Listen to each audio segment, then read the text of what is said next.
परम आनंद में भगवान खेलते हैं। महाराज दशरथ बुलाते हैं, आओ राम भोजन कर लो।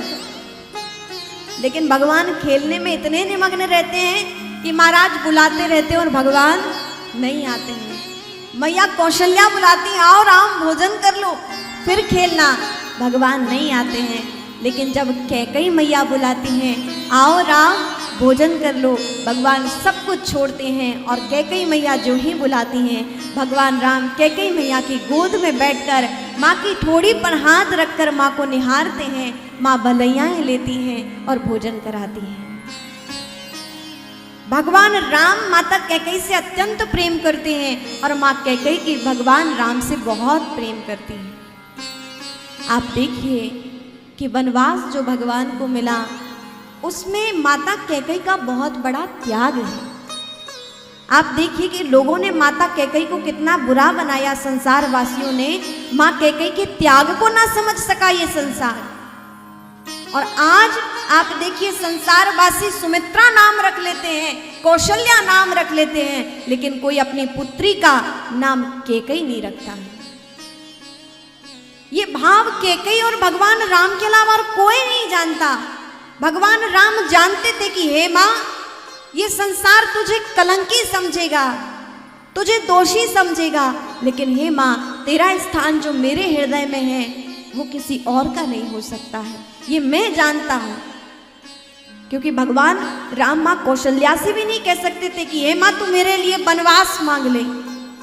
नहीं, माँ कैकेयी को भगवान ने निवेदन किया था कि हे माँ, एक तू ही मुझसे सबसे अत्यधिक प्रेम करती है, जो मेरे लिए कुछ भी कर सकती है। तो कैकेयी ने कहा कि हाँ लाला बोलो, क्या करूं तुम्हारे लिए? हे माँ, जब मैं बड़ा हो जाऊं तो तुम मेरे लिए वनवास मांगना। जब ये सुना तो माँ कैकेयी तो रुदन करने लगी, भाव विभोर हो गई कि हे पुत्र, मैं सबसे अधिक अर्थात भरत से भी अधिक किसी को प्रेम करती हूँ तो राम मैं तुम्हें करती हूँ, और तुम्हारे लिए मैं वनवास मांग लूं, ऐसे कैसे संभव हो?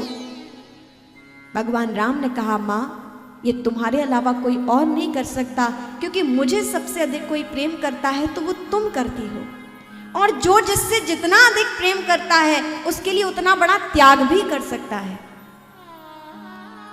प्रेम वो सोपान है, वो प्रेम इतनी बड़ी तपस्या है कि जिससे जिसका अत्यंत प्रेम होगा उसके लिए उतना बड़ा त्याग भी होगा। माता पिता का संतान से अत्यंत प्रेम होता है तो माता पिता अपने संतान के लिए कुछ भी कर सकते हैं। हे माँ, तुम जितना मुझसे प्रेम करती हो उतना मुझसे कोई और प्रेम नहीं करता है, इसलिए माँ ये कार्य सिर्फ तुम कर सकती हो। माँ कैकेयी बोली, हे राम, यदि तुम ये मानते हो तो ठीक है, तुम्हारे प्रेम के लिए मैं कलंकी होना स्वीकार करूंगी, और मैं ये भी जानती हूँ कि ऐसा करने से मेरा सौभाग्य भी नष्ट हो जाएगा। तो हे राम, मेरा तुमसे इतना प्रेम है कि इस अपार दुख को भी मैं सहूंगी। महाराज दशरथ नहीं रहेंगे ये भी मैं जानती हूँ, क्योंकि वो भी तुमसे अत्यंत प्रेम करते हैं, मेरा सौभाग्य नष्ट होगा। कितना बड़ा त्याग कैकेयी माँ ने किया, आप जरा सोचिए। भगवान के लिए, राम के लिए ये लोग जन साधारण मनुष्य ना समझ सका, और माँ कैकेयी को कलंकी समझा, दोषी समझा, और किसी ने उनका सम्मान ना किया।